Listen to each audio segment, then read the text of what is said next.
મિત્રો કેમ છો બધા મજામાં છો? તો મિત્રો વાવથરા જિલ્લાની અંદર રાતે 3 વાગે વરસાદ આવ્યો હતો અને 5 વાગે બંધ થયો હતો.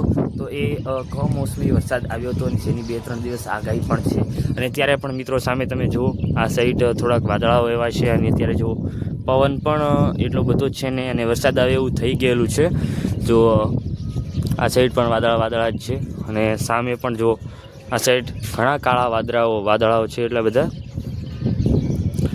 અને મોસમ વગરની વરસાદ આવે છે એટલે આ જો વાવાઝોડાની હમણાં આગાહી છે 2-3 દિવસથી. અને વાવથરા જિલ્લાની અંદર પણ તમે જો આ ખાલી પાંદડાઓ હલતા જો કેટલો વાયરો છે અહીંયા કને. અને રાતે તો મિત્રો 70 નહીં પણ હતું 80-90થી પણ વધારે સ્પીડથી પવન ફૂંકાતો હતો, કારણ કે પવનના એટલો બધો પ્રવાહ હતો કે 90થી પણ 100ની સ્પીડની વચ્ચે પવનનો પ્રવાહ હશે. એટલે આપણે એમ કહેવાય ને કે ખૂબ જ ગતિ કહેવાય પવનની. તો એટલી ગતિ હતી રાતે, તો રાતે અમને ઊંઘ પણ નથી. અને અત્યારે જો 2-3 દિવસથી આગાહી છે અને અત્યારે પણ વરસાદ ચડ્યો છે.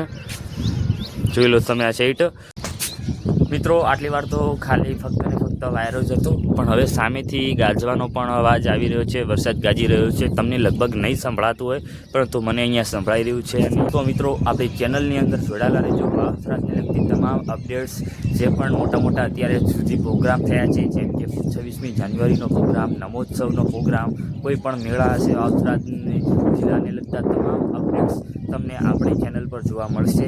તો એન્ડ સુધી જોડાયેલા રહેજો આપણી ચેનલ સાથે, તમને બહુ જ મજા આવશે. અને મિત્રો જો રાતે વરસાદ આવ્યો હતો ત્યારે જો આ છે ને અહીંયા કને અમે છે ને ડીશ છે ટીવીની, તો એને અમે ડબ્બામાં રાખી હતી. તો એ જો ડબ્બો ઘણો થઈ ગયો છે જૂનો, એના માટે કરીને અહીંયા કને જો તૂટી ગયો છે. પરંતુ જ્યારે રાતે પવન આવ્યો ને ત્યારે એના કારણે ડીશ પેલી સાઈડ પડી હતી અને અહીંયા બધા અહીંયા કને ઈંટ અને આ બધું અહીંયા કને છૂટું પડી ગયું હતું. તો વિચારો કે 90થી 100ની સ્પીડથી પવન ફૂંકાતો હતો, તો શું હાલ આપણે જો આ પથરાના પણ જો આવી હાલત થતી હોય તો આપણે બારે ઊભા હોત તો આપણી શું હાલત થોત. અને મિત્રો આપણી વાવથરાની ચેનલ પર વાવથરાની તમામ અપડેટ્સ, જેમ કે વરસાદની કોઈ પણ અપડેટ હશે કે ગમે તે આપણી અપડેટ હશે, આપણી ચેનલ પર તમને જણાવવામાં આવશે. તો તમારે કોઈ પણ પ્રકારનો બીજી કોઈ ચેનલ પર જવાની જરૂર નથી. આપણી ચેનલ પર બધું તમને લાઈવ દેખાડવામાં આવશે. તમે ચેનલના રેકોર્ડ પણ તમે જોઈ શકો છો.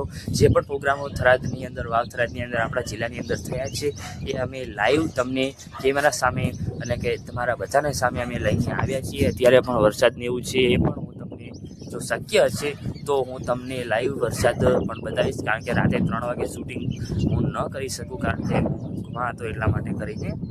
તો મળીએ એક નવા વિડીયો સાથે. ટાટા.